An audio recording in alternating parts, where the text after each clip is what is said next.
Welcome to our poems book channel, educational channel. তো dear students, তোমাদের তো মাধ্যমিক পরীক্ষা একদম সামনে চলে এসেছে। তো আশা করি তোমরা প্রস্তুত হয়ে গেছো। তো ফ্রেজাল ভার্ব নিয়ে তোমাদের নিশ্চয়ই একটু প্রবলেম হয় অনেকে।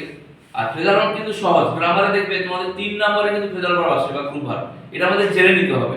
তো এসো আজকের ক্লাসে আমরা ফ্রেজাল ভার্বকে নিয়ে আলোচনা করব। নিশ্চয়ই নাম শুনেছো ফ্রেজাল ভার্বকে, আরেকটা নাম কি বলো তো?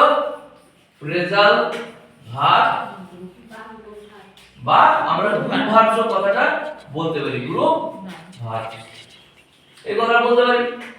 আচ্ছা দেখো, মজার ব্যাপার হলো কি জানো তো? আচ্ছা তোমরা পান খেয়েছো তো?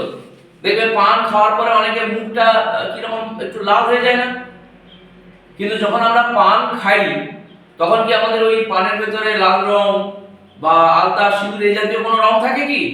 না, ওটা লালা রসের সংমিশ্রণে লাল রং হয়ে যায়। তখন আমরা একটু ওই ঠোঁটগুলোকে একটু লাল লাল করে আমরা ঘুরি, যেন মনে হয় আমাদের একটু হ্যান্ডসাম লাগছে, তাই না? এসো ব্যাপারটা কি হচ্ছে দেখো, এই একটা ভার্ব নিলাম, ফ্রেজাল ভার্বের সাথে বা গ্রুপ ভার্বের সাথে আমাদের একটা মিল আছে। দেখো কাম, কাম কি বলো তো? একটা ভার্ব, কাম ভার্ব জানো তো? কাম মানে কি?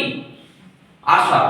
এবারে এর সঙ্গে কখনো অফ যুক্ত হচ্ছে, কখনো আউট যুক্ত হচ্ছে, কখনো রাউন্ড যুক্ত হচ্ছে, কখনো আবার কি যুক্ত হচ্ছে গো? অ্যাবাউট যুক্ত হচ্ছে, কখনো আবার অ্যাক্রস যুক্ত হচ্ছে, কি কখনো আবার বাই যুক্ত হচ্ছে, এরকম অনেকগুলো শব্দ যুক্ত হচ্ছে। তাহলে আমরা যদি দেখি কি হচ্ছে বলো তো? কাম, কাম অফ। কেউ জানো কাম মানে কি বলো তো? বলো। টু বর্ন, টু বর্ন মানে কি গো? জন্ম, বলো, জন্মগ্রহণ করা। তাহলে কাম মানে আশা, আবার অফ মানে দুটো আলাদা মানে, কিন্তু যখন একসঙ্গে বসলো তখন তার মানে হয়ে গেল কি? কাম অফ মানে জন্মগ্রহণ করা। আর বিক্রিয়া আমরা বলছিলাম যে পানের সঙ্গে আমাদের লাল রসের সংমিশ্রণে যেরকম একটা লাল রং চলে আসছে, সেরকম কামের সাথে অফ, অফ তো কি? অফ একটা হচ্ছে প্রিপোজিশন, সে যুক্ত হয়ে একটা নতুন শব্দ সৃষ্টি করছে, যার অর্থ আমরা আগে থেকে অনুমান করতে পারছি না। বাকি আমরা বলছি ফ্রেজাল ভার্ব, এটাই হয়ে গেল। তাহলে গ্রুপ ভার্ব কাকে বলবো? সাধারণত যখন একটা ভার্ব, কাম হচ্ছে একটা ভার্ব, তাহলে এই ভার্বের সঙ্গে যখন একটা প্রিপোজিশন বা হতে পারে অ্যাডভার্ব যখন যুক্ত হয়ে, যেমন অ্যাডভার্ব যুক্ত হয়ে একটা নতুন শব্দের সৃষ্টি হচ্ছে এবং যার অর্থ আমরা আগে থেকে অনুমান করতে পারছি না, তাকে আমরা গ্রুপ ভার্ব বা ফ্রেজাল ভার্ব বলবো।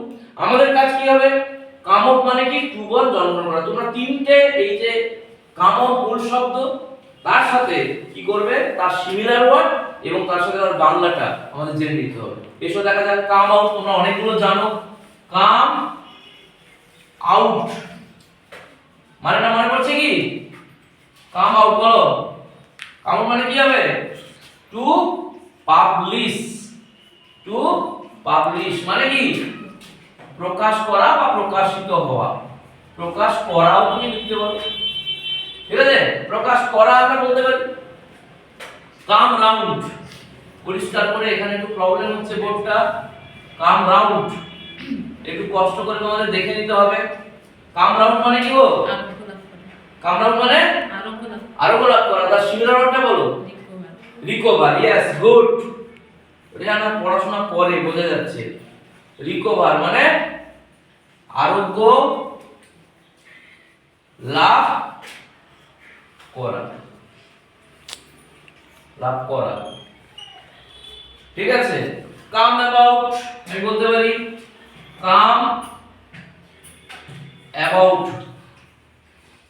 কি হবে গো? To happen. কি হবে? টু হ্যাপেন মানে ঘটা।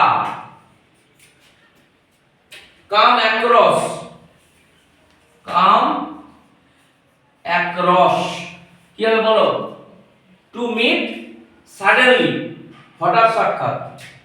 টু মিট, মিট সাডেনলি,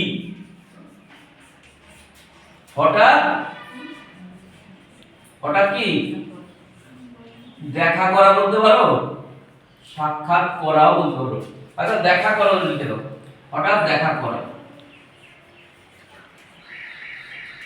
তাহলে আমরা কি জানলাম? ফ্রেজাল ভার্ব তোমাদের কত নম্বরে থাকে মাধ্যমিকে? 3 নাম্বার। আবার তোমাদের 9 এর যারা পড়ছো 9 এরও কিন্তু 3 নাম্বার থাকে। এটা ইজিলি আমরা শিখতে পারবো যদি আমরা বুঝতে পারি যে ফ্রেজাল ভার্ব বা গ্রুপ ভার্বটা কিভাবে তৈরি হচ্ছে। 1 নম্বর। 2 নম্বর হচ্ছে আমরা এইরকম একটা লিস্ট তৈরি করে নেব। তোমাদের বইতে এই লিস্টগুলো আছে, তাহলে সেগুলো করে ফেলতে হবে। খাতায় লিখবে, একটা একটা করে লিখে নেবে, একদম শর্ট শর্ট করে। শুধু লিখবে ফ্রেজাল ভার্বটা বা গ্রুপ ভার্ব লিখবে, তার সিমিলার ওয়ার্ড লিখবে, তার বাংলা লিখবে, এরকম করে লিস্ট করবে। আমি পরের ক্লাসে তোমাদের এই মুখস্থটা দেব, ঠিক আছে? তো ডিয়ার স্টুডেন্টস, তোমাদের যাদের এই চ্যানেলটা ভালো লাগবে তোমরা এটাকে লাইক, শেয়ার এবং সাবস্ক্রাইব করতে ভুলবে না। Thank you.